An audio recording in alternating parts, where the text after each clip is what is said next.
Hey, everybody. We're going to get started in just a few minutes. We have kind of a different setup this time because this is not a ticketed event. We are hosting this live so that everybody can get a taste of Table Talk for our two-part finale. So I hope you like. You see, we fancy, right? Y'all see it? Y'all see how fancy we are? So we are streaming live on Instagram, on YouTube, and on Facebook. Now, there is some technical difficulties with Instagram, so if you are unable to see the entire screen, you can head over to one of the other two channels, Facebook or Instagram. If you're on Instagram and you're watching this, all the links to our socials, are in our link tree, which is the link in our bio. So if it's not working out for you on Instagram, go ahead. I'm going to leave the post up and I'm going to just say it throughout so that you guys know where to go. But yeah, we're here. We're ready. I am joined by a fabulous guest, and I'm excited to get this kicked off and running. This is the season finale part 1. We don't usually do this, right? Like I have like random children running across the background. We don't usually stream it live like this. So this is going to be exciting, and I think it's going to be a learning opportunity for all of us. New software, new thingamajigs. It's amazing. Okay. Alrighty. So are y'all ready to get started? Right? I'm excited. Let's get started. I'm not going to take up too much of your time, although I feel like me and this young lady can go on forever. Okay? Okay, so this is Table Talk. Hey, y'all. We've been doing this now. How many episodes has this been? This is number 8? Is this number 8? I feel like this is number 8. The first month, what did we do? We did, I don't even know. Oh my gosh. I know last month was root work. I don't even remember the first season, the first kind of series. Second one was root work. And this one now is the power of seasons. And each month, if you guys aren't familiar with the series, we capture each pillar of our brand around a central theme. So we are Homestead Hustle and Healing. If you don't know us, now you do. And our first session was Homestead. And we had the wonderful Kimani talking to us about the power of seasons in the garden and just in his journey. And tonight we're coming back again for the hustle pillar of this program. And that is with the lovely Judy, who is going to talk to us about getting our coins together. Okay, you hear me? All right, so I have my handy dandy screen here.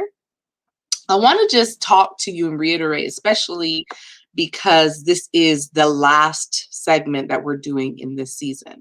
And never fear, we won't go away too long. We are going to continue our solo hours. And this tonight is a solo hour. And tomorrow will be a solo hour. But I kind of just wanted to get my feet wet and get you guys introduced because we're so used to a panel kind of format. And now we are able to have these one-on-one discussions and get real deep where we weren't really able to do that in a panel setting. Now I can sit down with our guests and really get to the meat of the matter. We won't be going live going forward. Again, this is the season finale, but we will be exclusively in podcast format for the rest of the year.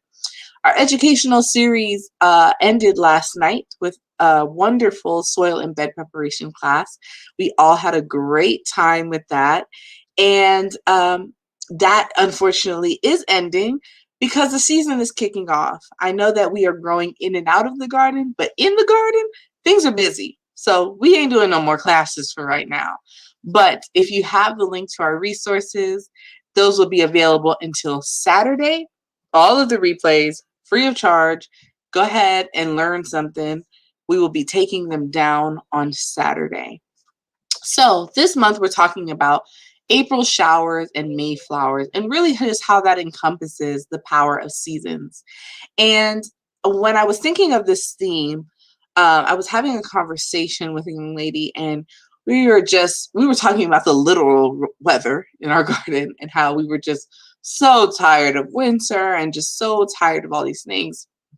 Then we kind of got personal, talking about the things that had happened to us in 2020, the things that had happened to us just this beginning of this year. Can I tell y'all that I moved 5 times this year already? Flawlessly did it flawlessly, but I moved 5 different times while still delivering content this year. And so there was so many showers. There were so many showers. But then as we started to talk about it, and we were talking about the seasons of our lives and the things that we've been through and the fact that we don't look like what we've been through, we talked about there's so many lessons that can be translated from the garden into our everyday circumstances. And this is one of those things. Showers are an inconvenience. Showers are dreary. Showers aren't the most productive times of our lives. Showers are forced upon us most of the time. All of the time, really. We don't control the weather. So outside of our control, but they're necessary, because without the showers, there would be no growth in the garden. Without the showers is drought, and drought means no food, and our garden suffers, and we're having to supplement water, and it's just a mess. Can I invite you to take that same sentiment with your own life and think about the showers that you have had? Particularly tonight, I want you to think about your finances.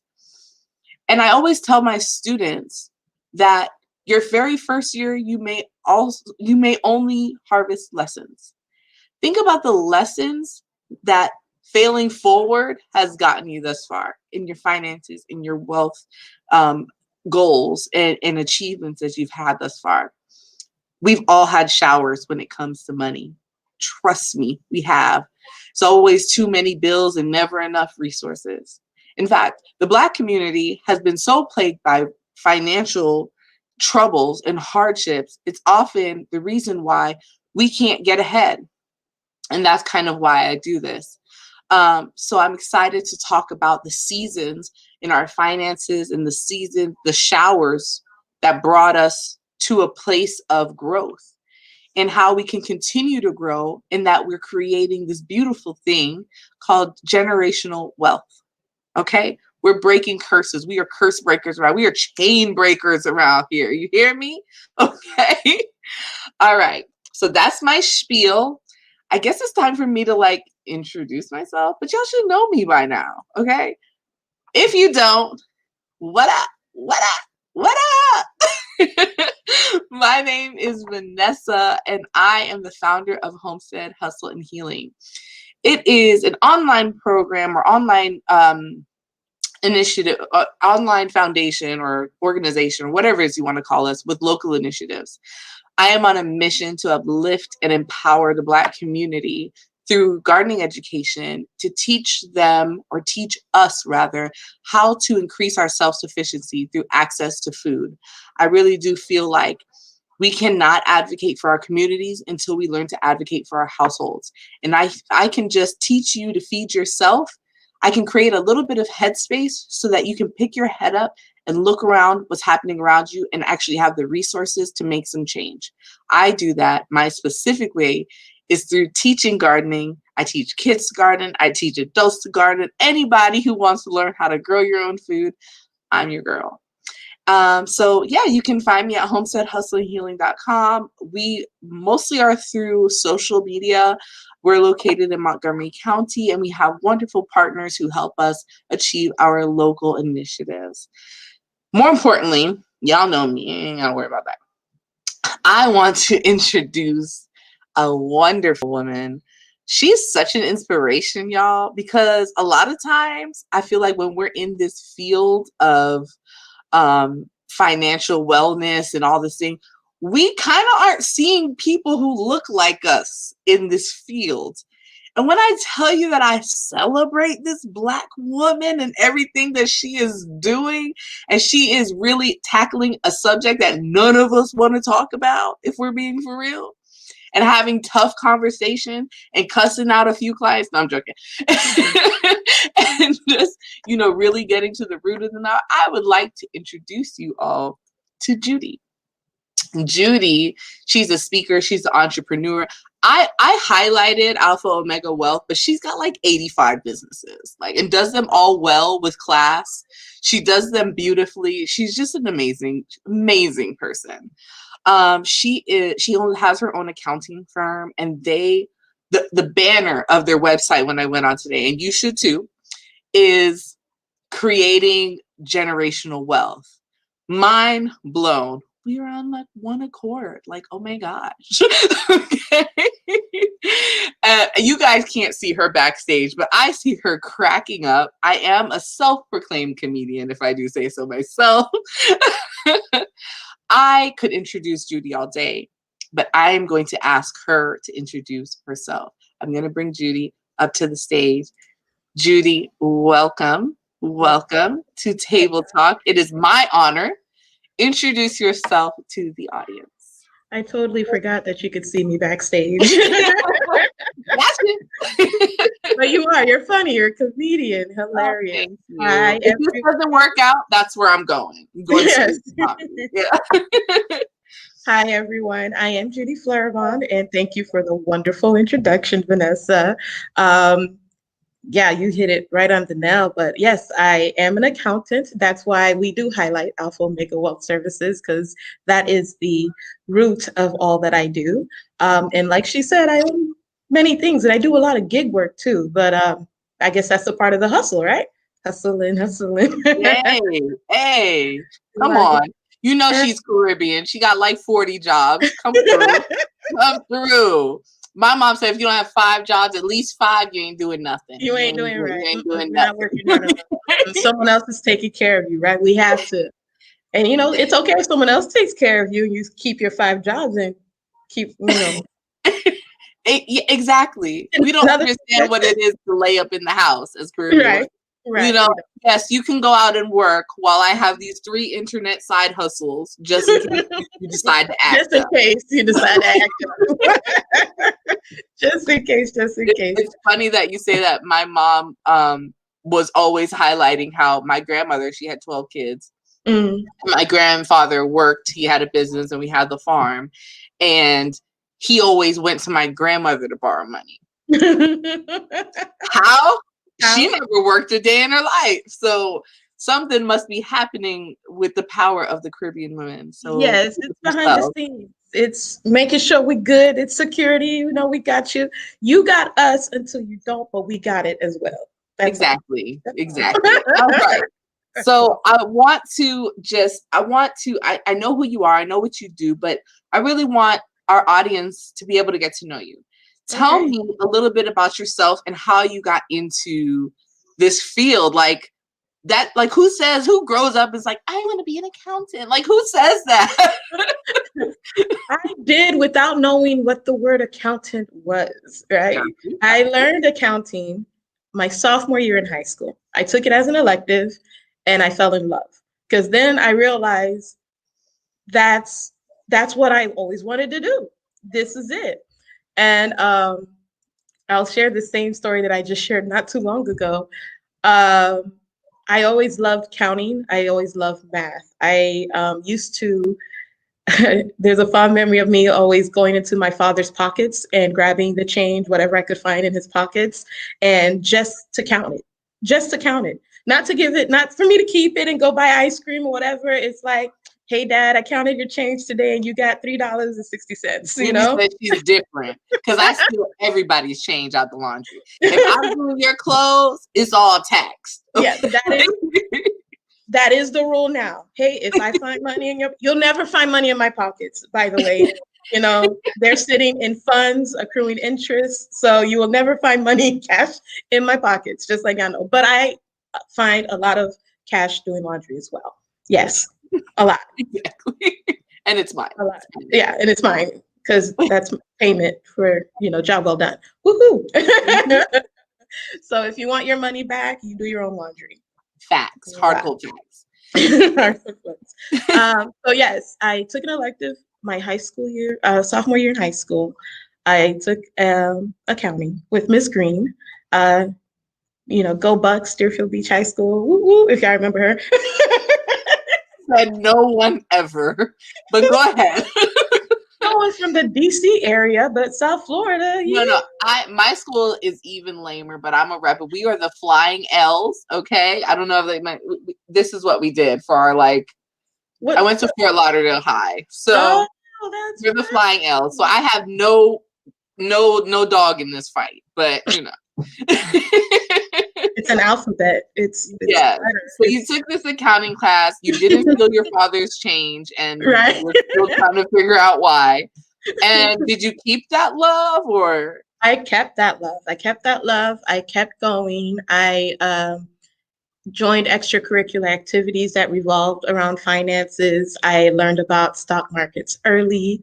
My first job was a teller as an intern in high school at a bank. Wow.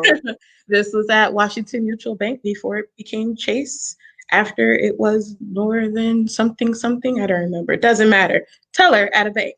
As an intern. And then a year later, they hired me full time. And then within 3 months, I was actually the vault custodian. They trust you with the vaults? Mm-hmm. Damn. I have such an opposite story of you. I'm just like, wow, there are good people out there. Because I was like, oh yeah, Washington Mutual, they used to run scams through Washington. See, different path. Different path. I don't know about those scams. Everybody in South Florida knows about the Washington Mutual scams that we had nothing to do with. Right. Okay, go ahead. I always balanced, and you know when you're pigeonholed into something that you're so good, and they don't want you to grow, they don't want you to move, because then it's like, how are we going to replace you? That's not my problem. I want to grow. I've become complacent. So I was actually the drive-through teller and the vault custodian, and I would be handling 3 drive-through lanes. Handle transactions, send them out. Then I would go to the front teller and grab some customers from the front, because the line out front where there's 6 or 7 tellers were moving much slower than me. And people move like molasses. Exactly. And we wondering why. I was a teller as well, so I fully, it was the worst job I ever had. I'm sorry. Truly, I worked for Bank of America, and I don't even care if they heard me, and it was just terrible. So I feel your pain. Yes, that only lasted 2 years, because when they said, "Hey, we don't want you to move," I'm like, "What?" But I'm bored already. I've already excelled. I've maximized my gifts here, so I'm bored. Give me something else. And they're like, "No, we like you over there." And I said, "Well, then I gotta go." So I left. And then the most wonderful thing happened to me. I started working for a CPA. And he and his staff, but mostly he, taught me so much. That's when my eyes opened up to a world I've never seen before, because it's my family, my community, where I grew up. There's no such thing, generational wealth. But I saw it for the first time in 2004. So I was 19 years old. 19 years old, exposed to it through the CPA firm. And the folks who we did work for didn't look like me. What was his race? He is Caucasian. He was pale. He's pale. Trying to be politically correct. He's Caucasian. He just didn't look like you. But he could have been a whole bunch of other things. That's true. It's true. But yes, he was from the Caucasus Mountains. That's where the term comes from? We're just gonna say he was Caucasian. He was a Caucasian gentleman. Okay. Yes. And his clients looked like him. So I was honored, actually, quite honored to work on one account. This one client who had many different activities that he, spearheaded. He was like the patriarch of everything. So he had multiple businesses, different types of entities. So from C corporations, S corporations, partnerships, he had trust accounts. He gave gifts to his grandchildren and his children. and he had household employees. So it was this huge. You had And household. You said household employees, house like household maids employees, and like maid, okay, butlers, cool. uh, cooks, chefs, cooks. I guess it depends on who he hired, right? I mean, he can name them whatever he want to name them at I that know, right? Exactly. point. So just from having him as an I was his it was my account. I got to work from the every little detail that flowed through all of his enterprises, all his entities, and how watching it grow, watching it flow from all the corporations and all the profit and money going down to the individuals and then going down to his grandchildren, right? So it was just watching all of those things and how it connect and how his hard work, I guess, and privilege. And a little sprinkle of privilege on top. But it seemed like he was a hard worker. But he is a hard worker, yeah. And not only that he was willing to pay it forward and take his privilege to sow into you. Exactly. I have a whole question. I had a list of questions, but as you're talking, I'm jotting down things. Johnny Moore. Because that whole exposure piece, right? But we'll get to that. So how did you get into business for yourself after you learned all this stuff and you are now filled with the knowledge to come back to the village? How did you start your own firm? I went through a season, an April shower season. Yep. I don't know if I want to get into that, but I lost some things. It was dreary. It was heartbreaking. It was, whew. All at the same time? All at the same time. There's more, right? Yeah. So it's okay. Everybody cries on Table Talk. You good? You good. I don't have a problem starting. It's the stopping and continuing the show that I'm afraid of. But I went through my bout of showers, and it was always an idea, a thought. And, people would say you should. And I'm like, not yet. And maybe I don't need to. I'm good. Then I had my daughter, and I just wanted to be with my daughter. I didn't want to work at all. I just wanted to be with her. And I was fortunate to almost do that. Well, I did that for almost 2 years, but that's besides the point. So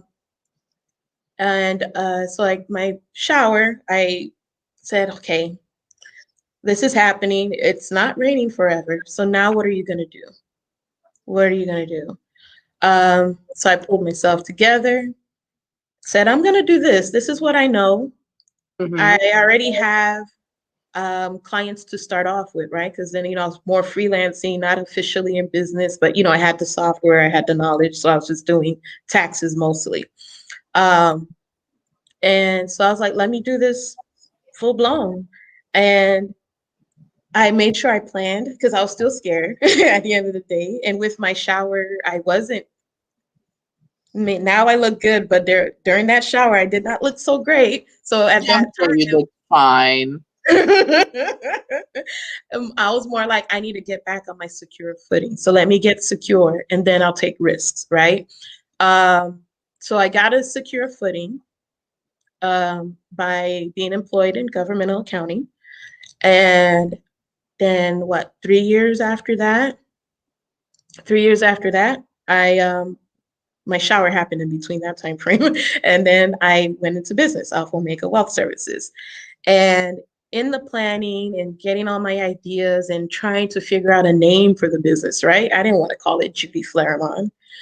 Not that there's no problem with that, but how do I stand out? Like, how does it speak to me? I love my name, by the way. My last name, by the way, means flower of the world when you translate it. I only saw the first part. Me being a flower girl, I was like, I'm not going to try the rest, but I definitely know the fleur. Yes. So I was like, that's kind of dope, but we can do a little better. So in fear, I'm very spiritual. I'm a Christian. I talk to God a lot. a lot. So in taking the leap of faith, I consulted with God. I prayed, I fasted, and I got the name Alpha Omega Wealth Services. And it's been wonderful since. Awesome. I think that's it. Yeah, that was the rest of your question. So what I'm hearing, recap for the folks, and again, if you're watching on Instagram and you're not seeing all of us, it might be just this big, you can go head over to our Facebook and our YouTube page, and you will see the beautiful Miss Judy and myself and get the full conversation. So what I'm hearing is something sparked in you, and it's so fortunate. Like, I don't think we sit down enough and just the power of connecting with your purpose early in life. But that's a blessing. Like, some people go through their whole lives and don't connect with their purpose, and so life is a struggle. That's and true. As soon as you decided to connect with that purpose, look at the things put into your life. Yes. You meet this gentleman who has everything you didn't have, but was everything you needed. Yeah. Exactly. And he fed into you and he poured into you, and you brought it back. And you might have thought about a shower, right? You were going through something. We're going to call that her shower. If you didn't catch on, she's calling it her shower. Yes. But I want to think, and maybe if you reflect on this, that you were still being worked on, and you had things that had to happen in you, and development and growth happening, maybe in the root work. Yeah. Maybe the growth wasn't on top yet. Maybe the root during that shower time had to go deep to come into the beautiful flower of the world that you are. Yes. So I'm so glad. Another thing that I pointed out in there that you said that I was like, was she got herself some financial security before she went and started her business. I think it's so important when people who are wanting to be entrepreneurs to do so safely. Not to say don't bet on yourself, not saying that at all, but it's not going to be easy, and not being easy means you probably had to work on your business at night and around your full-time job for quite some time to make sure your family was straight. While now, if your situation's different, you live at home with your parents, so you can take those calculated risks. Correct. But a little money in your pocket never hurt. Right. Right. And it does take money to make money. Whether it does. Whether it take me a little bit, you got to register. We'll talk about that later. Yes. And then you opened this wonderful business, and that is what brought you here to me today. So how many years has your business been open? Officially, June will be 6 years. 6 years. So I'm sure you've been through some seasons in your business. Yes. Ups and downs. I'll comment on what you said earlier about cussing out clients. Oh, was I right? I haven't yet. Sometimes I just feel like, you meet some people and you be like, no one has ever cussed you out how you supposed to get cussed out. That's why you walking around here like you ain't got no sense, because no one has told you about yourself. Exactly. Then I'm like, you have to master the art. Exactly. You have to master the art as an entrepreneur to, in the most eloquent way, cuss somebody out where they think we call it a complidist. Yes. But when we're done with them, they don't know if it was a compliment or if you just tried their life. And they walk away perplexed. Like, so I'm gonna have you work on that skill. Yes. Okay, got it. It's a compliment. All right. So, there's somebody in the chat that says you cussed them out. That must be a close friend. We only cuss out our family. That was with Lean. I knew it was. Don't worry, people. They're really close. We cuss out our friends around here. I knew it was. I was like, I bet you it's either her or her. All right. So while we're on the path of entrepreneurship, let's talk about what you're seeing now. So you've been through it. You have a wealth of knowledge. A lot of people come to you to start their business. They have an idea, and I'm almost think that they probably don't come to you soon enough. They don't. Talk to me. Let's talk about that. They don't because one, most of them have, especially now, especially this season with PPP loans and SBA That's a cuss word. EIDL. We're not gonna, that's like crack in the 80s. We're not doing it. We're not doing it. Thanks for the reminder. But they have the idea. The idea is great. But it's coming from a ignorant place. Okay. Is that This fair? is Table Talk. You could be real. Okay. If anyone's hurt, they could pause. Go ahead. And again, do some research. You don't have to come to me, but do some research. It's more like, hey, I want to start a business. Let's do it now.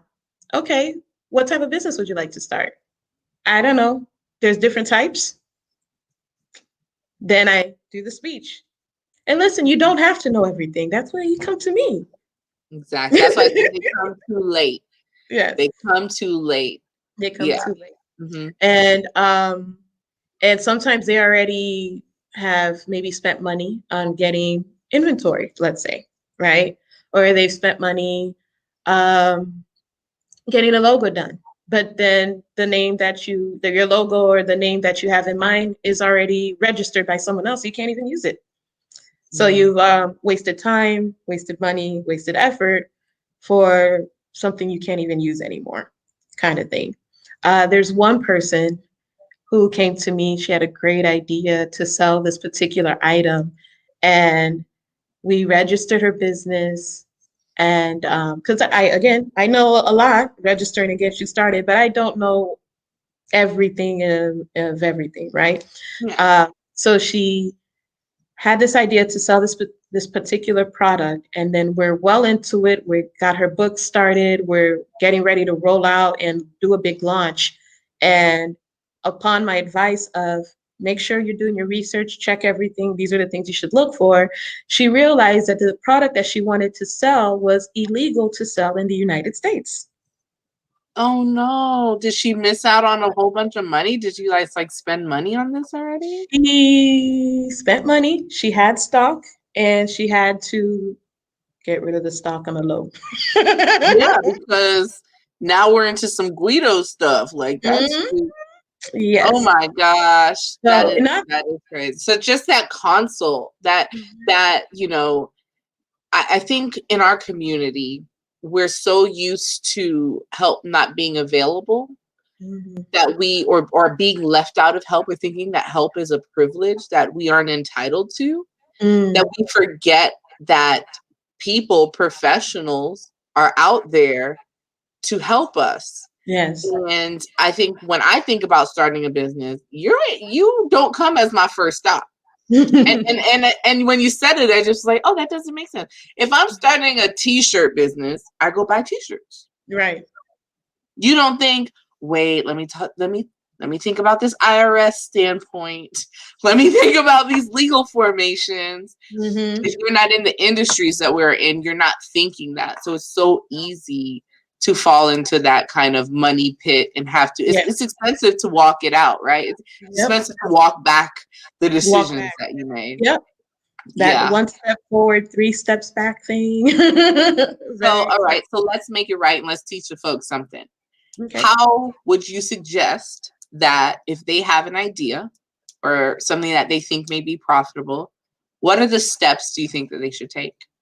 Oh, first step. I put you on the spot. I did. No, you're fine. I'm laughing at my answer. We want to laugh. We want to laugh too. First stop.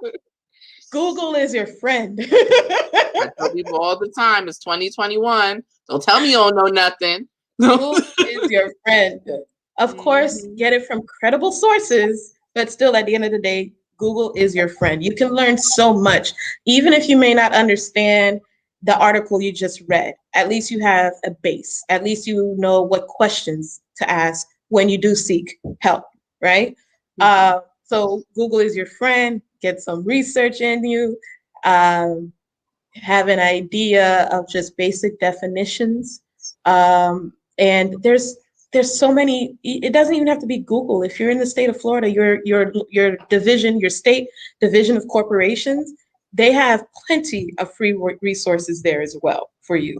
And that's more You not have to question the source, the credibility of the source, but the language may be a little high level depending on what you're reading. So then it would require some interpretation from a professional to help you put it in layman's terms. That's what I do. I do that great. I think I overfill people with information, but that's what they There love you go. about it. She breaks it down into a usable format for you. Yes, yes, So start with Google and then go yes, to Judy. yes, yes. Definitely. Um, That's and then awesome. and then I'll be there to hold your hand as far as I can, to the point where maybe you can no longer afford me, and then still Google is your friend after that. Exactly. There's no, and YouTube University, right? YouTube University. Definitely YouTube University. I'd Yes. say, she is definitely the numbers girl. From my standpoint, I have been in the legal industry for over a decade. I would say form through your state corporation site, and then head back to Judy to figure out your taxes.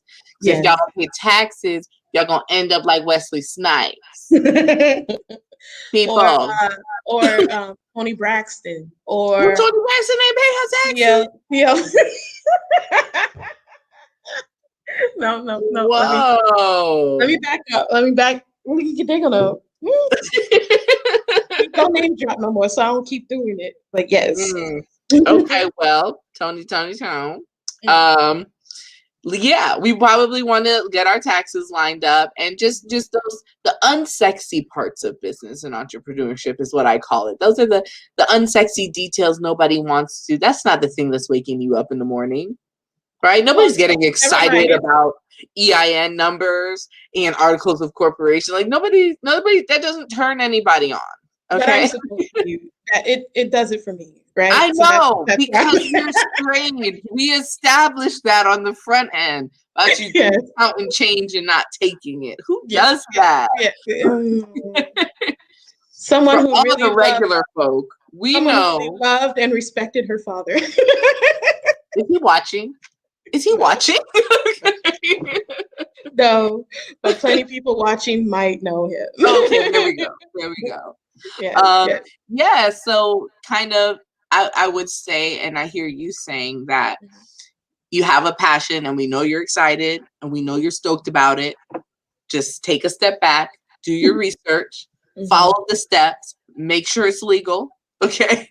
Yes, And yes, seek the help of a professional. Did I yes. sum that up Agree. right? Yes, you did. Good job. All right. Good job. Good. Okay. So I have like a random question, a question Okay. that I didn't even think of until now. So what is everybody says the books, right? Or why you need a bookkeeper. Tell me what the role of a bookkeeper in books is. And can a person starting their own business, like, do they really need a bookkeeper, or can they just do it on their own? Or, talk to me a little bit about the books of a beginning business. Okie dokie. No, they don't need a bookkeeper starting out. Eventually, you will, right? Because I hope everyone starts business and hopes to grow and keep growing and to keep growing. And as you navigate different things and perform different transactions,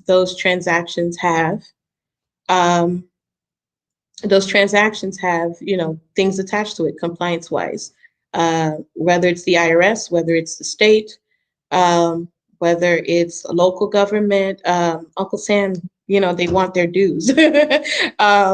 So with the bookkeeping, as starting out, you can do your own books, but every business should have bookkeeping done. So whether you do it yourself, whether you hire your own bookkeeper in-house, or if you send it out to a third party like myself, then it needs to be done. And the reason why you want the books is so that you know where you're at. Just like think of you personally, right? I'm hoping that's another thing I'm teaching, but we're focusing on business. But personally, you want to know, hey, I'm getting my paycheck. And this is where my money is going for the paycheck, from the paycheck? Or why, after I got paid a week later, I'm completely broke? Like, what happened? Do you have the answer to that? Because I'm still trying to figure it out. It's a mystery. But wait, like what happened? What happened? Is Uber Eats. The answer is Uber Eats. I'm gonna just tell y'all straight up and down. If you ever want to know where your money went, look at Amazon and Uber Eats. I was gonna back up. Let me back up because you just said it. Actually, the answer is in looking. Look, a lot of folks, they get their paycheck, they swipe, they're not paying attention, so they don't look. They don't look. So by you doing your bookkeeping and keeping your books as transactions are happening, you're actually looking as you're going versus not looking, hoping everything lands in its place, and then you're not surprised at the end of the year. By end of the year, I mean during tax season, when the year is up and there's nothing you can do about it anymore. And you're like, whoa, what happened? That is a great pivot into our personal wealth section. Yes. But before we leave this entrepreneur section, I want to know, do you think now, and this is speaking to the village, this is, what are we missing in entrepreneurship in Black communities? What is it that we don't know that we should know, besides anything that has to do with PPP loans? What is that insider knowledge you can give to us that we should know about being an entrepreneur? The insider knowledge about being an entrepreneur. I don't know if it's inside anymore. It's, again, we're at the age of information. It's literally at our fingertips. So to me, it's like there's no secrets anymore. If you want to know, if you want to find out, go find it. Even if it's a conspiracy theory, you're going to get an answer. Right? How do you feel that bad information? Because if you go into anywhere on our block, right? Okay, this might be very overgeneral, but me growing up in Fort Lauderdale, okay, my first exposure to entrepreneurship was in a hair salon. True. No, wait for it. You remember the DVD guy? The 5 for 25 guy? Yes. You remember he also sold other things he wasn't supposed to be selling? I only know the DVDs. I don't know what you're talking about. Okay, Judy. Sure. The DVDs, the CDs, and that was really even though the hairdresser herself could have been an entrepreneur, I didn't think of it like that. But I saw this guy making a way out of no way, and he just had this freedom. But at the same breath, if that's who we're learning entrepreneurship from, we're missing a few pieces. I agree. We're missing a lot of pieces. Exactly. And so I'm wondering how many of us are exposed to entrepreneurship in the wrong way. In the way that we see people, we see the struggle, and we often repeat the struggle instead of getting that inside information to not make the same mistakes as the folks that we've seen doing business. It's a great question. I'm again in the age of information. It is learning. It's hard. If you don't know, how do you know what's a credible source if you don't learn from making the mistake, I guess, right? You have to make that mistake and learn from it. And hopefully it doesn't hurt you too badly. So that's one way. Not to knock social media, right? Because when you're officially in business and you're legit, social media is a great platform for you to reach out to people like, we've never been able to before, right? But there are a lot of folks who are in business who aren't in business. They just have business pages. and influencers who are scam artists, right? Mm-hmm. And things like that. So I think it's don't jump in too quickly, take a step back, um, get references, right? References. References. And your Yeah. references in cousin who was like, hey, go to this guy, he does my taxes. You know how that's the only year like that I got messed up with the IRS when I took a recommendation from somebody. Get True. multiple recommendations. You're right. Check their reviews on Google. Check Correct. the better, not really the Better Business Bureau Not because they that- pay for those. Yeah, yeah. But if they're licensed, right? You can check Hmm. with their licensing bureau to see if they have any complaints against them. Exactly. I do consumer protection law, and so Mhm. like the things that people fall into, it's like, bro, you could have used the Internet of Things, and I subscribe to their newsletter. you're just cut from a different cloth, Judy. Yes.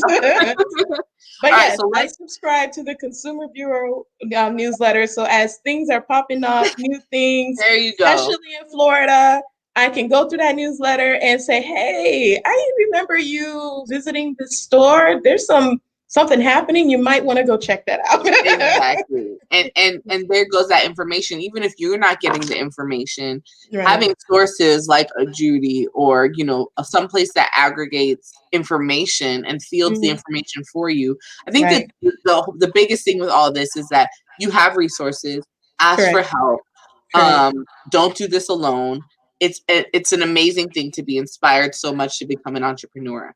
But Yes. fall back and take the steps that you need to take to protect yourself, to protect your idea, protect your assets, make sure that you're doing this in the most efficient manner. Yes. I want to segue with you into actual, just away from entrepreneurship and into kind of individual generational wealth building. I Yeah. want to talk to you about the Black community. And we're about to have some tough questions. Hmm. This is what this is about, right? So Yes. Table Talk is Love. not about fluff conversations. Agree. We are here to really tackle these types of issues. To get down in the dirt, get our hands dirty. Mhm. And I gave you a preview of the topics we'll be talking about, but I want to throw something at you because mostly I want to see your face. Okay. Okay. What is holding the Black community back from building generational wealth? Selfishness. Mindset I of wasn't expecting that. Okay, let's talk about it. That's a new one. That's a new one. Let's do I set myself up for this. I did. Yikes. Okay. Go ahead, girl. Talk to me. I thought of selfishness because, and it's not their fault. It's not our fault. You touched on it earlier in the introduction where we kind of have this mindset of scarcity, right? That we've started so at a disadvantaged place, right? So we don't completely have all the resources we need to survive even sometimes, right? So forget about thriving and being good and comfortable. It's about surviving. So when we do have something, when we do have, whether it's money or knowledge, something that is going to take me personally to the next level, I may not always want to share that information with the next person. Because, hey, if I tell you about it, tell you about it, tell you about it, then there's nothing left for me Mm. anymore. Right. So now we're back on that same level. So there are sometimes a few selfish ways within our community.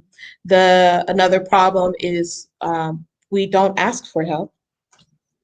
We don't ask for help, or the only help we rely on is the governmental help, the government help, those type of assistance. Not that there's anything wrong with them. There's absolutely nothing wrong with them. When I was unemployed and I had my daughter, I was very happy to be on Medicaid, okay? Because I paid Medicare taxes, I paid my dues, and now it's time for Give that. it back. Give it back. Yeah, I'm cashing in. right. So Mhm. there's nothing wrong with that. But again, we have to remember those things are there for us, hopefully, hopefully, purposely for a season, temporary.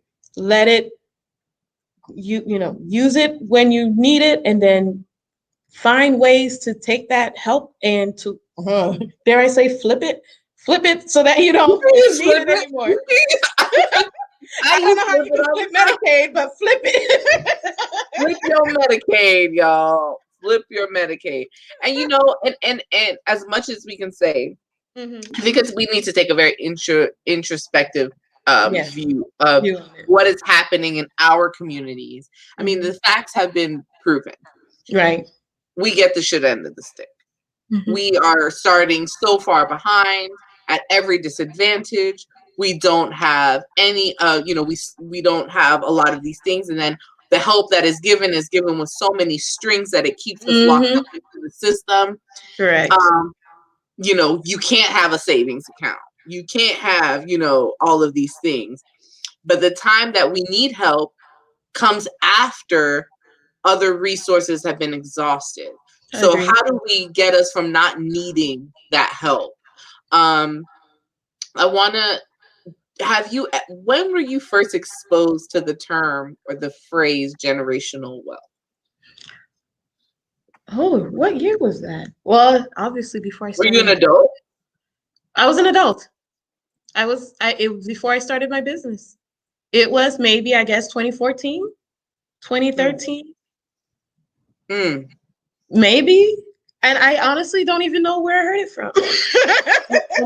And I think that is and I wrote this down when you were talking before, that right there, without a dollar being spent, is Mhm. the difference between our community and others. Correct. Exposure to terms like generational wealth. Right. Because if you Agree. heard that term when you were younger, you can explore it more. Mhm. It's something that becomes regular. It's something, credit. Let's take credit. Plague of the Black community. Plague Everyone of knows the Black credit. community. Everyone knows credit. But I had white friends growing up that if Mhm. their credit wasn't at a certain level, their parents would kick them out the house. Wow. How many Black parents, older parents, know their children's credit scores? None. Like, yes, whatever your name is, you can stay here while you go to college, and we're going to support you in this and that. But your credit better be good. Like they teach them it is not an option not Mhm. to pay your bills that come in the mail. Mhm.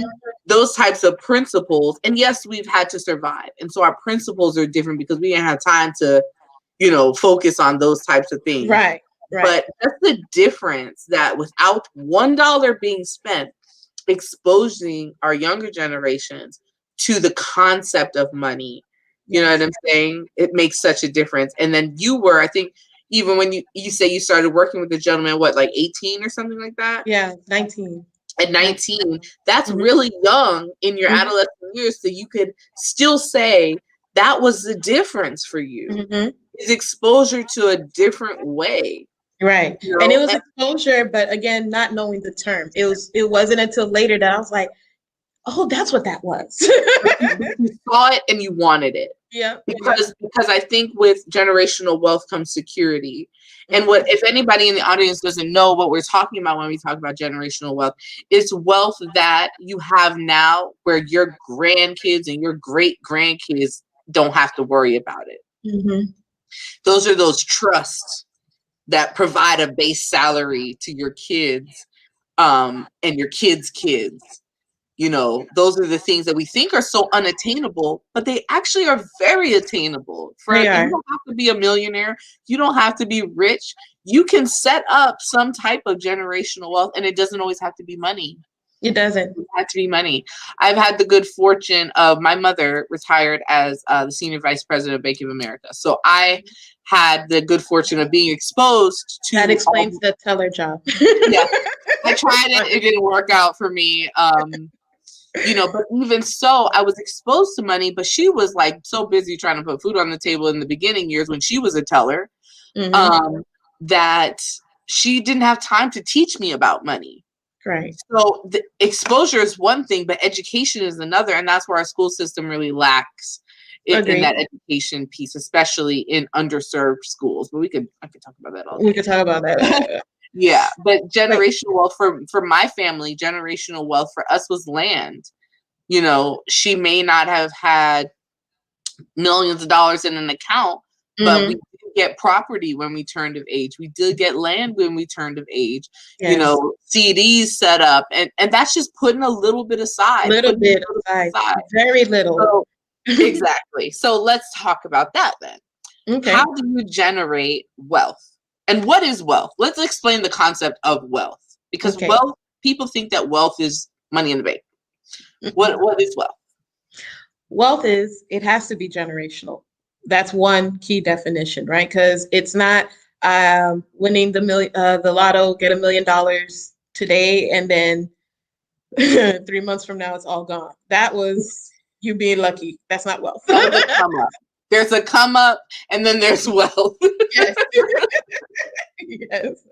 So it does have to be generational in order for it to be wealth. So it's continuous flow, continuous growth, continuous long-term, whether it's cash, whether it's property, right? Property is wealth. You buy it, it's there, and she was able to give it to you and your siblings, and then you, if you keep it, continue on that, right? So that is all part of wealth. So it's the long-term financial positive, right? Appreciating assets. Appreciating assets. Appreciating.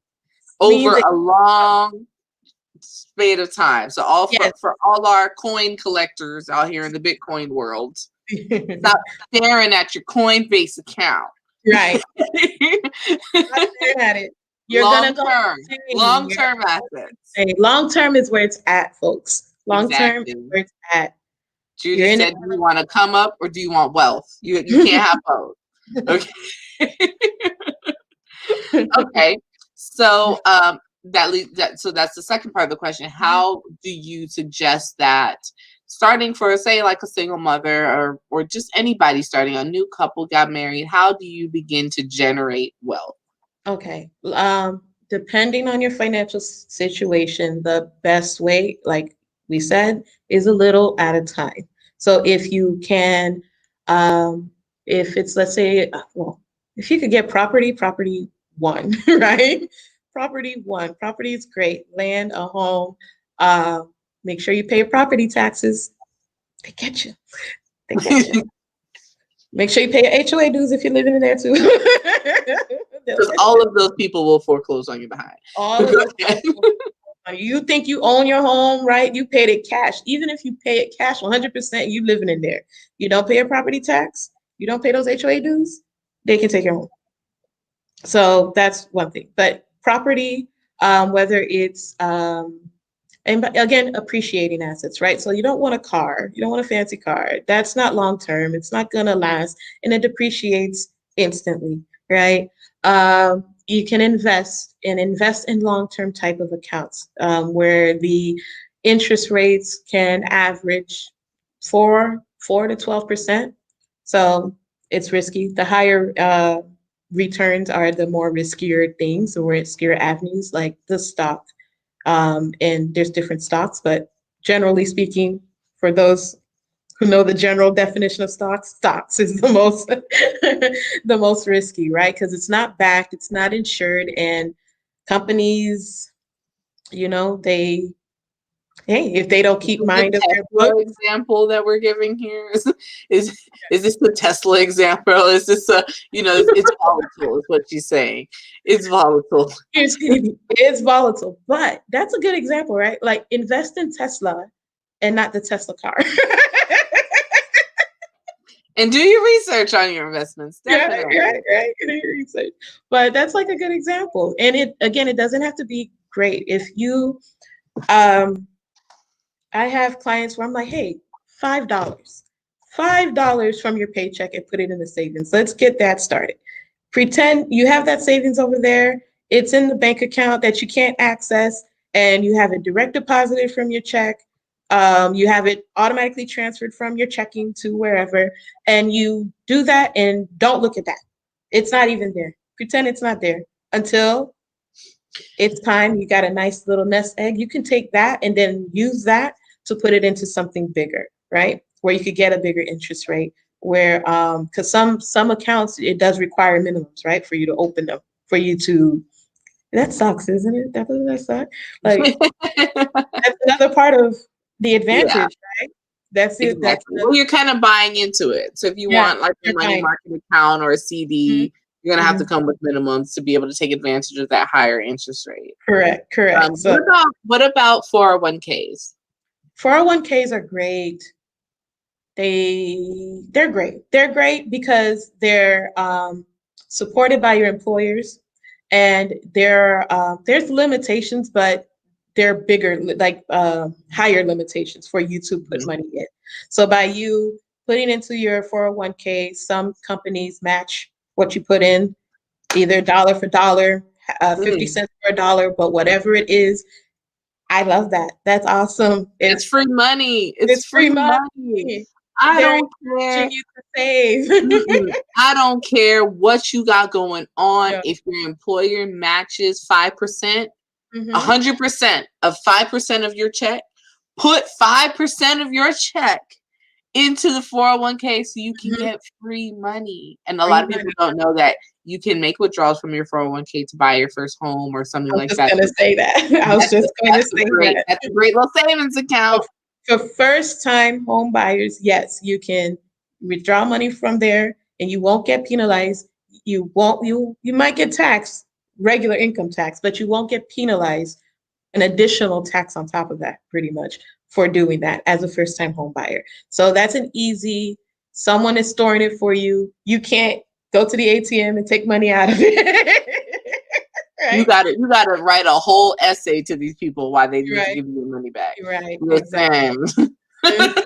And then, God forbid, it is, the circle of life.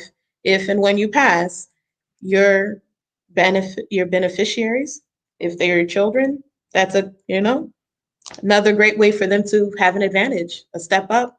Here's a nice lump sum of cash. Hopefully you taught them plenty of stuff before it happens that they know what to do with that lump sum and continue the generational wealth. And Continue your route. I'm gonna go completely against what Judy just said. Because coming from the legal world, please Mhm. never make your kids the beneficiary on your Oh, 401k. you're right. You're right. They're Please don't minors, do they it. can't take it, but through a trust and with a There you legal go. There you guardian. go. You gotta give the people all the. You know they're not gonna Yes, go to the internet you're with right, these. you're right. My bad, my bad, my bad. Unless you want your kid to be in all types of problems with all the wrong friends, do not leave your child a whole bunch of money in one lump sum. Put more strings on that bit like Pinocchio. Okay? Yes, yes. There you go. All right. In your will, your living will, not your living will is medical stuff. But in your will or trust account, whatever you decide to set it up as, go see an attorney. I'm not an attorney, just this is common knowledge for me. Can you refer them to an attorney? Yes, I could definitely refer you to an There we attorney. go. I'm partnered with. Drop the banner again. Boom, She's boom, boom, boom. I need sound effects. like me. I know, right? You do. Oh gosh. I know someone who. Hold on, let me turn it. Oh I don't Lord, have they a go pen. to other business, y'all. Remind me. Remind me. Hey, help backstage. Put that in the chat so I can remember later. Yeah, there you go. Come on, tech girls. And big up to our tech ladies. You see them in the chats for everybody watching. Big up to our tech wonderful women, Jay and Gina, J and J. Yeah.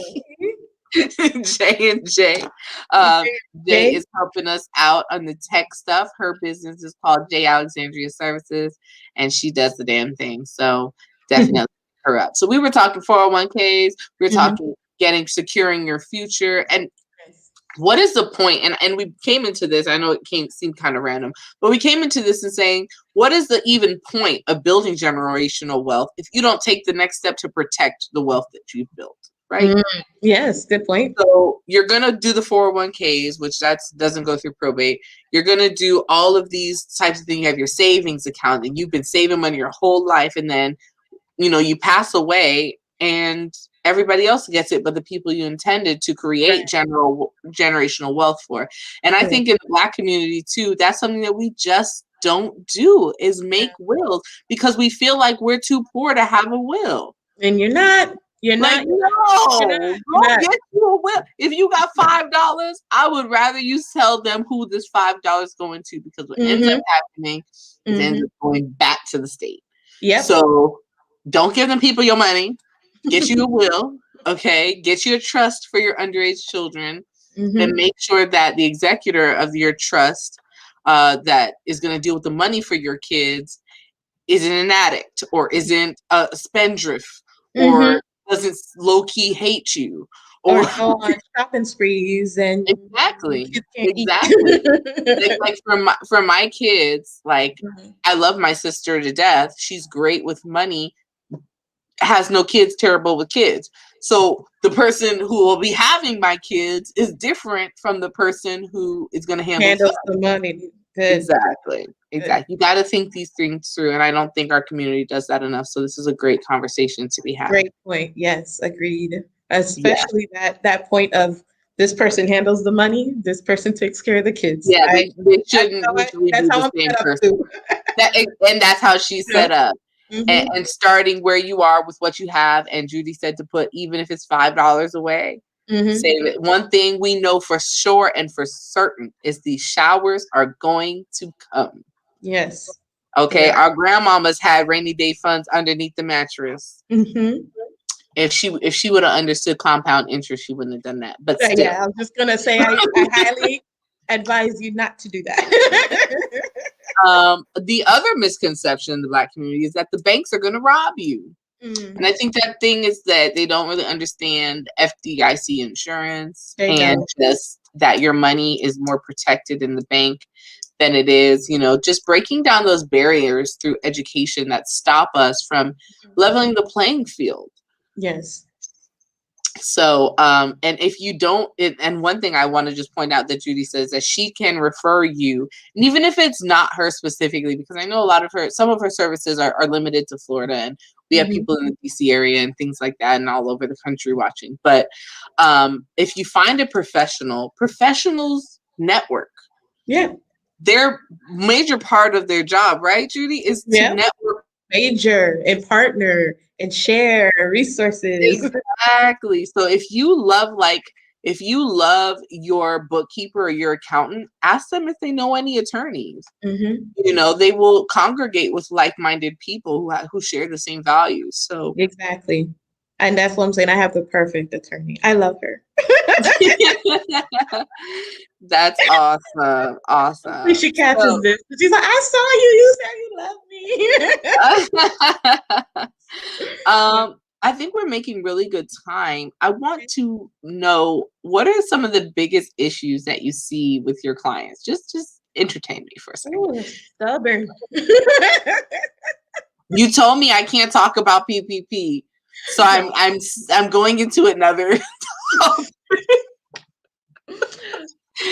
She said, y'all out here killing her with the PPP question. She don't want to talk about it no more.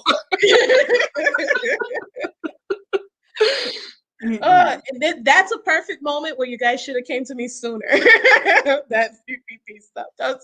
Crack in the 80s, I tell you.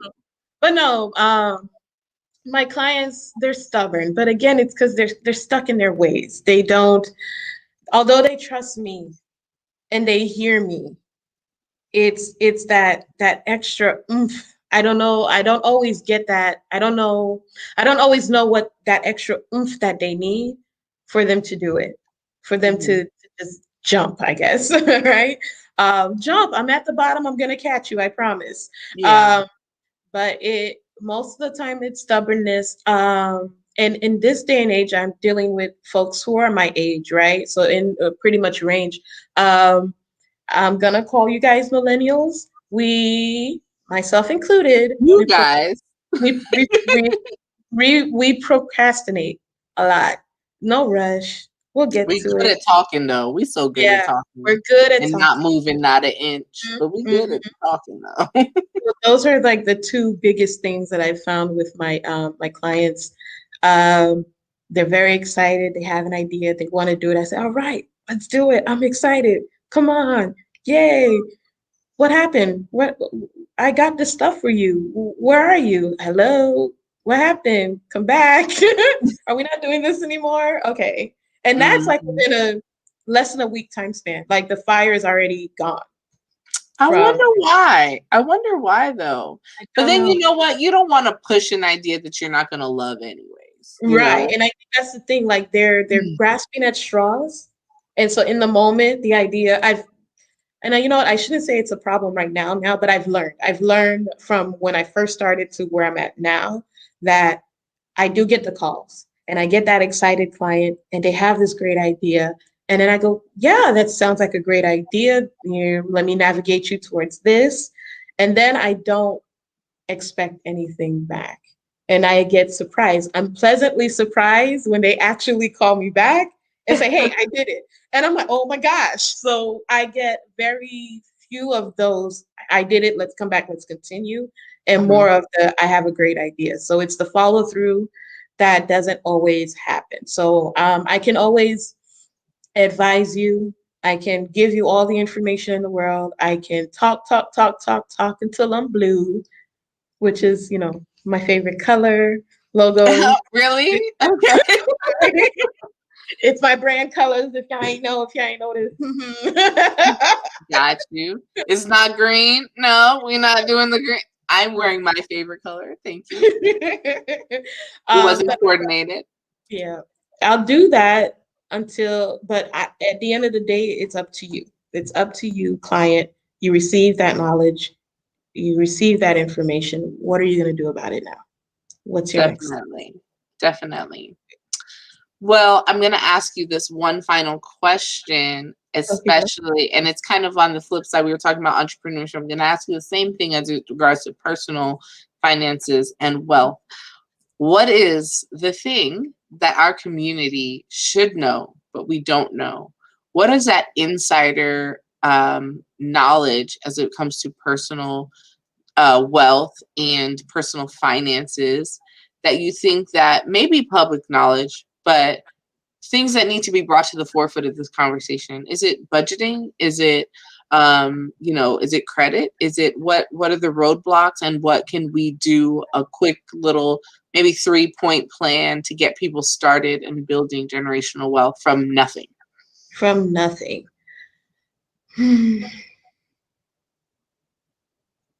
Oh, from nothing is hard. You said it in the beginning, it takes money to make money. Well, From I can hard. start and say, grow your Oh, own food. You might save some grocery yeah, money. I was gonna say, Take back my classes so we can save money on these groceries, and then up. go to Judy. And Yes, yes. but It's where definitely do I budget. start? It Like, is, I it is, it how is do I setting up start this?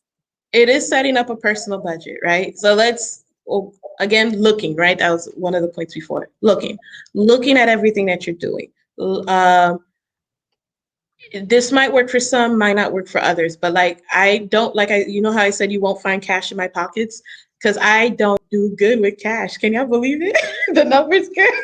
It just leaves your pocket. It just leaves my pocket. I'm like, damn, $100. Then I keep papers. I keep receipts. So I go through the receipts and I'm like, oh, that's what happened. So for me to save and to have better control of my money, I don't carry cash. I use card, and by card, it could be credit card, it could be debit card, but I don't use the card. I mean I don't use cash. I use the card and then I make notes of everything, right? There's different apps, free apps out there. There's Mint um, that'll help you with tracking. You just link all your accounts. I mean, all of your accounts. If you own a home, your mortgage accounts, your actual home, Mint will track it for you, so it could show you the value of your home, right? As you bought it for this, here's your mortgage. As you're paying down your mortgage, and as the value of your home increases, here's the equity available to you, right? That equity in the home is a good place to continue, you know, Mm, wealth that. equity. Yes. Nice. Um, That's so a that's one great thing to have. You right. won't ever have that in your car, so you can get rid of that. Get rid of that. Use it till it can't be used no more, right? Exactly. But with mint.com, it's a free, I mean, there's other apps out there, but Mint is what I've known. It's been here very long and it's been growing with the times. And so you can link all of your accounts. You could actually set goals in there. So if let's say you want to buy a house, right? So you say in 10 years, I want to buy a house worth $500,000. It'll let you know what you have to do today, right? Today, in order to save up enough money to buy that house for X amount of dollars 5 years from now, right? And then there's the budgets. So like you said, saving in groceries, right? Hey, I set a goal that I will not exceed X amount of dollars worth of groceries for this month. And it'll let you know when you're getting close. So it's not like, hey, you're over, too bad, you missed it. It's, hey, you're 50% in, but we're only a weekend through the month. It's not trending like you're gonna meet this. You might not make it. You might not make it. So let's pull it back a little bit, right? So you just set up all those alerts and it'll help you. Because we do forget. And if you're getting these push notifications and these apps, and just use age of information, right? Use it. Let it use it. So that's a good place to start to set the budget to, and as you get better disciplined and spending your money, I don't want to say correctly, spending your money wisely, then you'll see that you open up more funds to play with responsibly. There you go. And I think that's smart. I think that's smart because we get so pumped up, especially after these conversations. Like we get so pumped up to say, okay, no, I'm going to start building generational wealth tomorrow.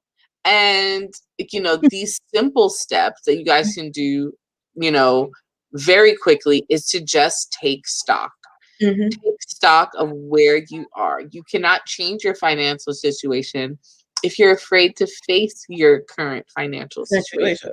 Sometimes I'd be like, I don't even want it to see my face to, open up that Face ID. I don't want it to read. I don't want to know what Bank of America has to say. But, knowing where your money's going, because Dave Ramsey always says, like, your money's going to go regardless. The only difference is, are you going to tell it where to go? Or is it just going to fly out of your account? And that's what a budget is a plan to tell your money where to go. So if you look at you know what I do? Like, cause I'm like a masochist. Like I look at my statements and I calculate all the money I spent on food. That's fine. Yeah. Mitch will do that for you. You don't have to take your statement unless you enjoy it. No, it's a painful beating on the back that I need that. I need to waste the ink and the paper and the highlighter, and I need to lose my place on the calculator.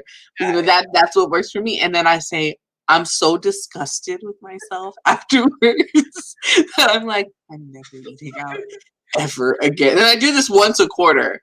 And I usually call my best friend. I'm like, oh my God.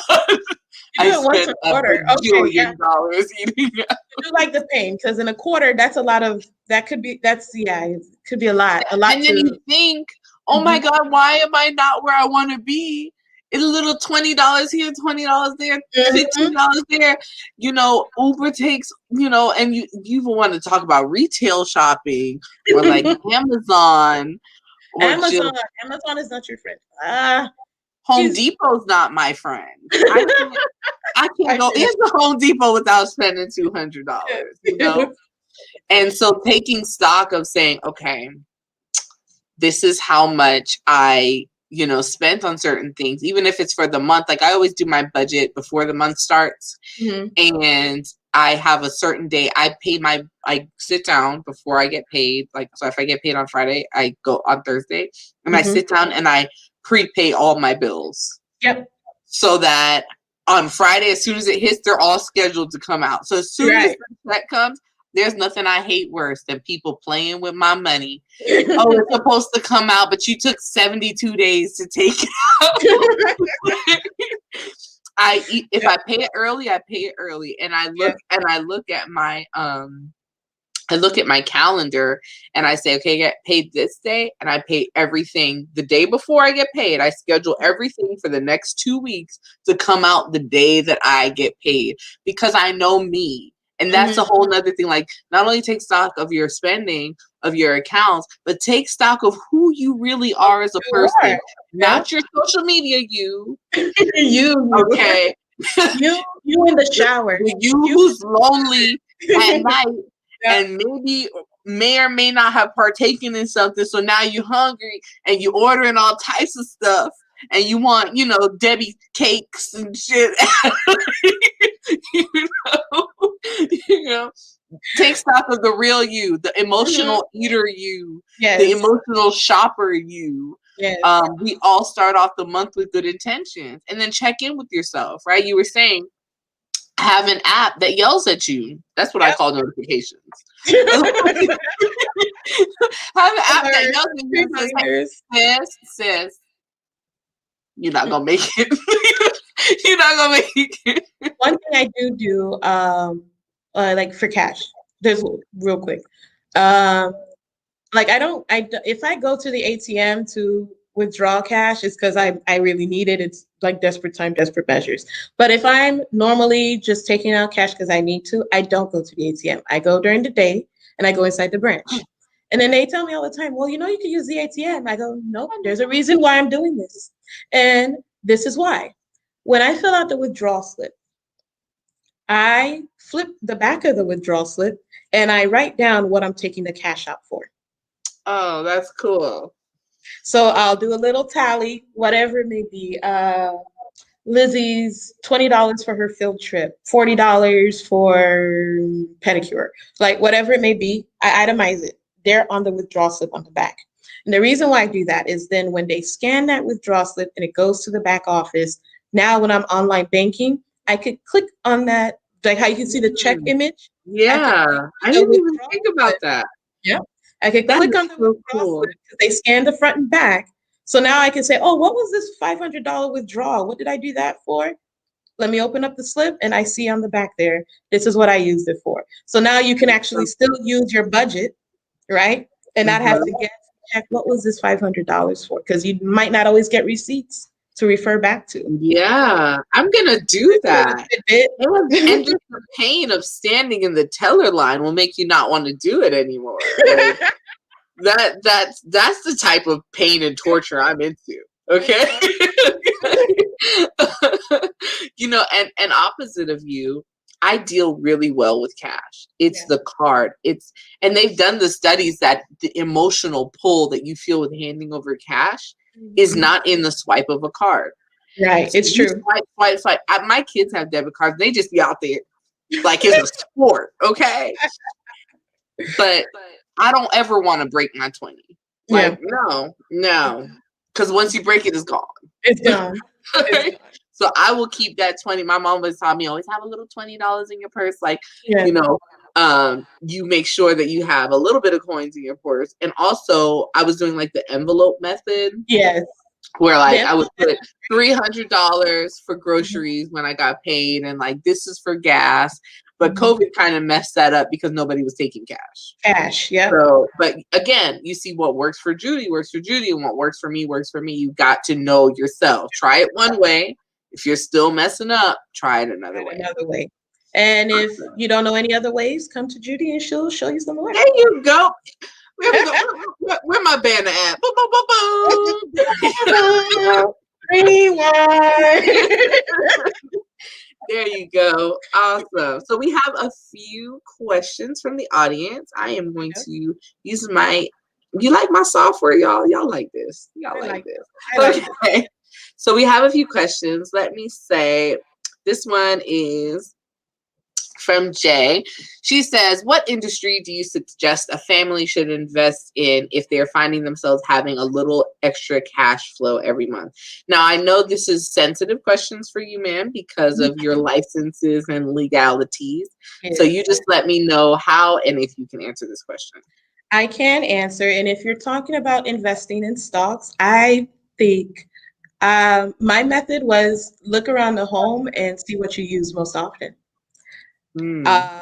Like before, I really wish this website was still up, but I'm sure there might be websites out there that does it, but there was this website long time ago, before I got licensed and, knew all that I knew, I played around with fake money, right? But investing in real stocks, but with fake money. And so you could see it gives you tidbits, it gives you the ratios that you need to know how a company is doing, and then you go ahead and invest. Again, play money, but it's real information, and you're really bidding on real stock, right? As it's happening that day. So I looked around. This was a competition with me and my significant other, and we both went on this website with $1 million, fake money, and we said, let's see who makes the most, in 3 months. And he invested in all the big name stuff, things that were very popular, blah, blah, blah. And I went to my kitchen and in my closet and I looked around. I used a lot of McCormick spice. She seasons her food, y'all. It's not just about season, it's the seasoning. Okay. Like not pine salt itself, right? But who's the company that makes pine salt, right? Procter, I think it's Procter & Gamble, but just thinking out loud. So look at those things. Those are things that are commonly used every day, and they're systems, they're companies that have been here forever, right? They're steadfast, they're generational wealth companies. Awesome. So I think that's a great answer. Truly. right. I didn't think about that either. Like, we're looking outside of what's free to us. Well, what'd you spend all your coins on, ma'am? Perhaps a little Amazon stuff. Right. and those things they're steadfast, and the prices are affordable, and they're, again, long-term. Your goal should be long-term investments, because you see the better return on your investments long-term. But just think of your everyday stuff, because they've been there. They're going to be there as long as you keep using them. And you can almost guarantee, a good return on them. So there we go. All right. Here's the next question, again, from Jay. And I think she might be fielding them from like YouTube or something. Got it. What's a better investment, property or stocks? It depends on you and your risk. Your level of risk. Threshold. Thank you. Your risk threshold. If you're willing to take more risks, which means you may lose a lot of money, but you may gain a lot of money quickly, stocks. But property is better for this goal of generational wealth, right? If the stock rise instantly and you sell it and you get a good chunk of money so that you can then invest in something more long-term and more steadfast, then kudos. But use those things in that way, right? Don't do it wisely and have a game plan. And just know every gain that you make is taxable. There you go. It's not free money. Nothing's free in this life. Nothing is free in this life. They're like, woo, I made all of this. And you have to report it. You have to report it, because those things are reported to the IRS. You're going to file your taxes, and the IRS is going to say, but you made $100,000 in stocks that you ain't talking about here. Where's my tithe? All right. Next question is, do you recommend apps like Acorn who invest your change by rounding up every time you swipe your card? I do agree if you're not prone to the living paycheck to paycheck. Because once you round, let's say they round it and they take it out, then that $2 brings you to the overdraft, and now you're being charged $35 to $40 for $2 worth of, I don't know, what are their returns now on Acorns? Depending on what their returns are, right? So is it worth it? Overdraft bumper, like, banks make me so angry. Like, how are you going to charge me a maintenance fee and then overdraft me and charge me for the money that you took out? Like, I mean, thank God I'm not in that cycle. But there was a time where, like, I was really just trying to make it with 2 kids in Pampers, and they were trying me. Like, oh my God, you don't know how many stories we made up to get them to reverse these overdraft fees. I mean, I think I had aunties that died like 17 times and then lost like 4 jobs to these people. I'm telling you, we used to sob story all day to get our fees back. Tidbit, find an account that doesn't charge maintenance fees. They're out there. They are out there. Credit unions, it's like a one-time membership fee, $5, and that covers you. So you're good. Exactly. Right. Exactly. Well, I have one final question for you, and it Okay. came from just what you just said, and I just didn't want to miss the opportunity to bring this up while I have you. How, and I think we suffer with this a lot more than other communities, how do we stop that paycheck to paycheck cycle? That's a Mm. vicious cycle.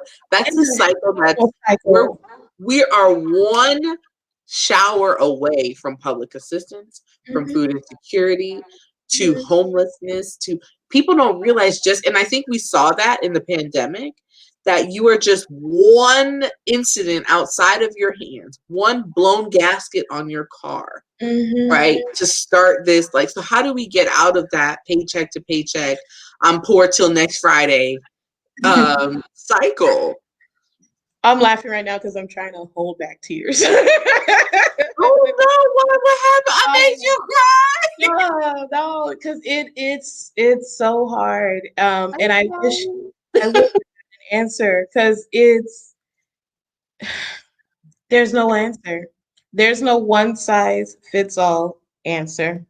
Because the when I had my shower and I heard people, and again, even with my knowledge, because of the circumstances that I was in, this is just where I was in.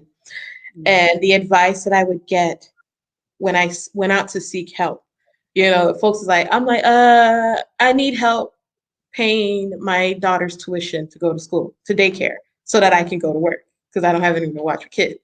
And they go, well, we can't help you with that. But we can look at your finances and see where you're overspending. So they're doing the job, my job to me. And when they looked at my stuff, they go, wait a minute, you're kind of good. Like There's nothing you can cut. there's nothing Exactly. you can do. Like you're not overspending, your car insurance is low, you have a good phone. Like everything, literally everything that I had was going towards a necessity. And I wasn't indulging in anything extra. I didn't see they couldn't find anywhere, and I couldn't find anywhere. So here I am, I'm really coming to you with a real need. And their response to me was, well, maybe you should go back to school and get a degree so that you could get a job that'll pay you more. If I don't have money to pay daycare expenses for my daughter, That is how am such I a going to pay sad reality. tuition? How is It's that helping true. me now? It's true. Right? So it's very hard. It's very tough. There's no secret. There's no inside poof switch magic. Flip the switch and you're good. It does require hard work. It does require maneuvering. Um, I I seeked help from friends and family, and I was able to get the money from them to meet. I have a problem asking for help too, guys. I have a huge problem asking for help because when I used to ask for help, I was let down a lot. So that's something that I am working on me. I have been working and I've gotten better, but it took me just finally asking for help. And then it's kind of hard to, right? Because when you're like, I'm the one who's better off than some folks, and here, how am I going to go to this person who I know is maybe in a worse situation than me and ask them for money? So, whew. Yeah. Yeah, it was Really rough. tough. It And, was rough. and that's kind of like the things that our society is built on, that just, when I do work in the food security sector, and when you see like these beautiful images that organizations pay a whole bunch of money to print out to tell us what's wrong with us, Mhm. it says the way that we fight food insecurity is we increase income and we lower expenses and we, create opportunities. And it's just like, okay, yes, yeah, you don't think we know that? Yeah. So Okay, simple. but how do we increase income? How do Right. we reduce resources when we're not, when we have nothing to give up, we have nothing left to sell? Right. So I hear that story a lot, and I think I agree with you that share your story. We are so prone to suffering and silence in our community that, and we also feel like my neighbor's struggling just like I am, but they may be struggling in a different way. And Right. I think the thing that has kept us strong in the past, generationally speaking, was that sense of community, that communities bound together and helped one another, and each had a skill, each had a trade and things like Yeah. that, where we could barter and exchange services and goods. And I think we've lost that. I think we are so individualized that we Yes. are no longer having a sense of community with our neighbors and our friends, and that's why we see the suicide rates go up. You feeling so alone, you're Yeah. suffering alone, you feel like your suffrage is your own, not knowing that your neighbor may be going through the same exact thing that you're going through, or it has just come out of what you're going through. And then when you finally do, right? When you finally open up and then you share, and then, oh my gosh, I'm going Me through the same too. thing. Me Oh too. my And God, then me when it too. happens, and you're like, woo, you feel this relief. It is a huge like, oh, I'm But not can I tell you that that's how partners and susus came along?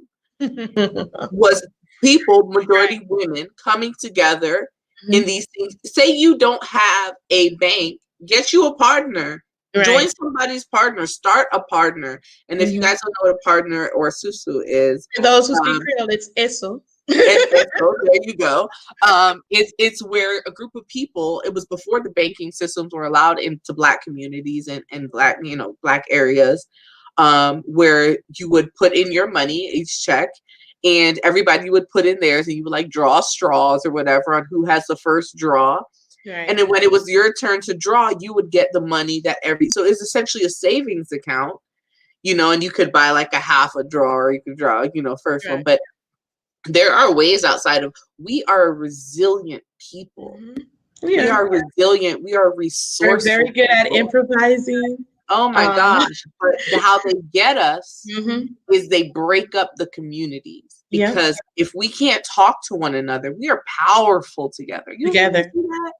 Mhm. We are powerful together. We are powerful talking and to one another, and using our resources to help one another and uplift one another. And so the first thing that they do to break our communities down is separate us. Yeah. So always find a way to have community and engage, just like we're doing here tonight on Table Talk. May I add on to that? Because you Of just course. completely reminded of me of my grandmother, God rest her soul. If it wasn't the last trip, it was the second to last trip. She came to the United States, um, and she was miserable. She was miserable here visiting with us because we were all separated. So in our home in Haiti, this is how tight knit. My father's family lives across the street from my mother's family.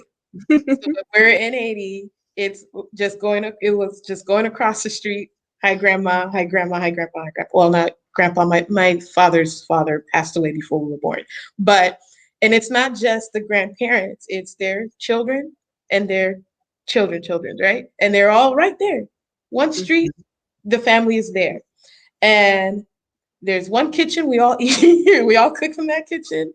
We're using we're using the outhouse. Yes, there's still an outhouse, and we're Yeah, pumping water from the well. exactly.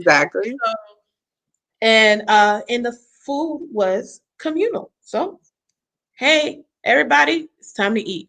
We all came to eat. So that would be on my mother's side. We would eat breakfast because that's where we slept. Then we'd go across the street and we'd eat breakfast at my father's side. Yeah, we're ready. Got it. we would, we're eating, and you had to eat. If you weren't eating, mm-mm. So my grandmother, who was very used to that, my family is right here. We're all under pretty much the same roof, right? Within the same fence, within the same yard. She came to the States and she's in the home, and we're all off to work. We're all off to work, gone early in the morning. Then we come back home at night. we're barely talking, we're tired, we're eating, we go to our rooms and blah, blah, blah. And she said it. She's like, I don't like this. I don't like this way that you guys are living in the United States. Like, how are you here, my mother, and your brother is 30 miles away? Exactly. Like that doesn't make sense to me. So for me to go see my son, we have to drop on this, hop on this car and drive on this highway. Exactly. Exactly. To go see my son. My son should be right next door. Exactly. She was quite vocal towards the end there of when they're that age, they just Yeah, like right. No filter. no filter. Just let it That's out. the truth. That's She's the like, truth. she's like, don't bring me back here. This is my last time coming here to the I have States. to tell you, my grandmother did not like it here either. Yeah. When she came up from Jamaica before she died, she's like, "This isn't it." Mm-hmm. She used to say, "This is what people fighting for. This is what people fighting to come off foreign. Like for what? Like for what? I have a beautiful life. I'm poor, but I'm never hungry. Mm-hmm. Only in America the two go hand in hand."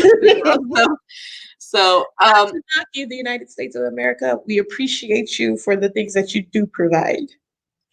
And I'll leave it at that. Anyway, so everybody, thank my wonderful guest, Judy, for coming on and sharing her wealth of knowledge. Someone poured into her and she took the time to then pour into us. And I just want to say thank you so much for joining me on the part 1 season finale of Hustle Edition. Everybody say thank you to Judy. Thank you for joining us so much. It was nice seeing you. I'm going to send her backstage for just a moment. And I'm going to talk to y'all real quick about what's coming next. So tomorrow we are coming back here again at 8 o'clock. We are talking to MILF and Cookies. You heard me right. MILF and Cookies. Her name is Ashley Cleary, and she has a story to tell. When I tell you that this girl has been through all the seasons and looks absolutely fabulous doing it, my dog has been homeless. She has been through all types of different things and came up on top, okay? On top. I can't wait for you to hear her story. It is tomorrow at our second part and absolute final episode of this season. We are back tomorrow at 8 p.m. We are doing 3H Table Talk Healing Edition. And it's going to be live. So no tickets. We're doing this live. I think this worked out pretty well. I think this platform works out really well. And we just want to talk to you real quick about Moco Grows. This is one of our local initiatives. We are having a summer-long challenge in Montgomery County to see how much produce the county can create. We know that people have had to become scrappy, right? We want to highlight the resilience of residents and how they took the food system into their own hands. We're kicking off this summer-long challenge with a 3-day, absolutely free educational event to talk about gardening, how to grow your own food, how to get started. And we're even providing you grow bags and plants to get started. So if you're local to Montgomery County, stay tuned. More information about that event is coming forward. Thank you again so much for joining us. This is 3H Table Talk. My name is Vanessa. Keep going, keep growing. Until next time. Have a good night, everybody.